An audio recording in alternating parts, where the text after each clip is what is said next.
Hey, good afternoon, folks. My name is Jim Green. I'm with Coldwell Banker Elite out of King George and Colonial Beach.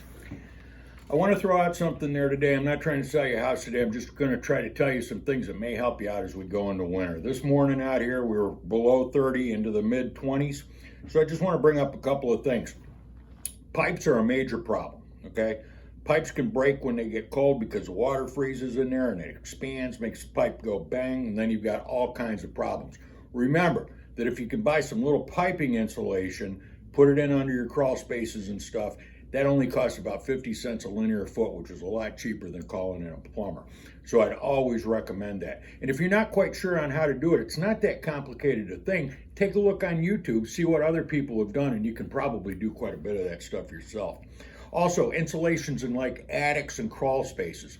Now, the insulation in your attic is probably satisfactory and stuff, but get down in your crawl space and take a look. Look up underneath as far as does the floor have insulation in there, because if it doesn't, that's sucking up a lot of your dollars going out of your house as far as heat goes in the winter.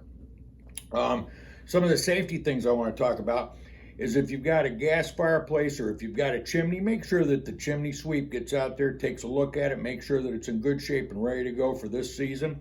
The gas fireplace, always good to have it serviced just like you would with your heating and air conditioning systems once or twice a year, what's going on. Plus, to add on to that, what I want to talk about is smoke detectors and CO2 alarms. Normally, when we spring ahead, fall back as far as setting our watches and stuff, as far as the new time goes each year, twice a year, we change out the batteries. Now, if you're like me, because I forgot this year, I'm going to go home tonight and switch out the batteries as far as my smoke detectors go. Storm windows. If you've got an older house that's got storm windows, use them, because that gives you that protection in there from the one pane of glass to the second pane of glass, so that you're not, letting heat get out of your house so quickly. And if you've got the new vinyl windows, that's even better. You're in great shape because the products that they put out now are really, really energy efficient. You'd want to get up on your roof and take a look at your roof to make sure that you don't have damage in there, because if water gets down in there and it freezes, it's going to expand or have that heave issue. And when it heaves, it causes more damage, meaning that then you've got all kinds of problems. And instead of switching out a couple of shingles and stuff like that, now you're calling in the roofing contractor, and we all know that's big bucks. Clean and inspect your gutters as well. Make sure that your gutters are cleaned out so that after we have snow or after we have ice storms and it warms up a little bit, that the water's able to get out and dissipates to where it's supposed to without having problems or more water expansion. Patios and things like that are outside the house, take a look at your pavers, make sure that they're set down well, because they can get ice in between them, heave as well. And think about this. If you're out there just taking the garbage can out to the road for your weekly service and stuff, if there's a paver that all of a sudden just popped up because of the heaving as far as ice and stuff like that goes, bang, you fall down. An old guy like me, you could break a hip and that could put you out of business for quite a while.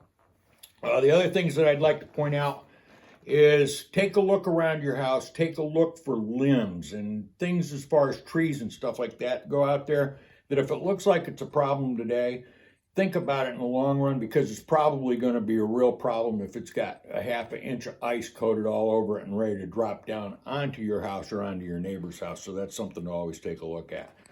Secure your outdoor water sources. I think everybody probably does that. Get to your hose bibs underneath your crawl space or down in your basement.